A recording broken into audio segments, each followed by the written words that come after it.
میرے رب کا وعدہ ہے۔ ایک آدمی حضرت علی رضی اللہ تعالیٰ عنہ کے پاس آیا، ایک اونٹ اس کے ہاتھ میں ہے اور کہا مجھے یہ اونٹ بیچنا ہے۔ حضرت علی رضی اللہ تعالیٰ عنہ نے کہا کتنے کا بیچو گے؟ کہنے لگا کہ 40 درہم کا۔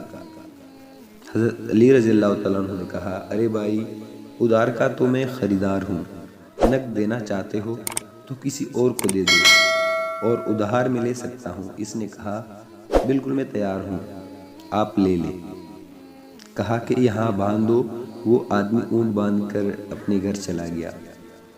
وہیں بیٹھے ہی تھے کہ ایک دوسرا آدمی آیا اور کہنے لگا یہ اونٹ کس کا ہے؟ حضرت علی رضی اللہ تعالیٰ عنہ نے کہا میرا ہے۔ پوچھنے لگا کہ بیچنا ہے؟ کہا ہاں، کتنے کا لوگے؟ تاجر نے کہا کہ 200 کا لوگو۔ تاجر نے کہا 200 کا لوں گا۔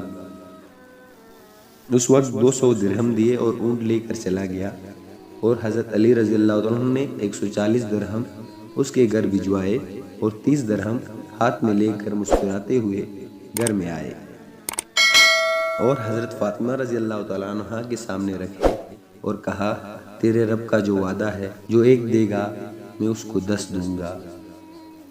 سبحان اللہ و بحمدہ، سبحان اللہ العظیم۔ بہت شکریہ۔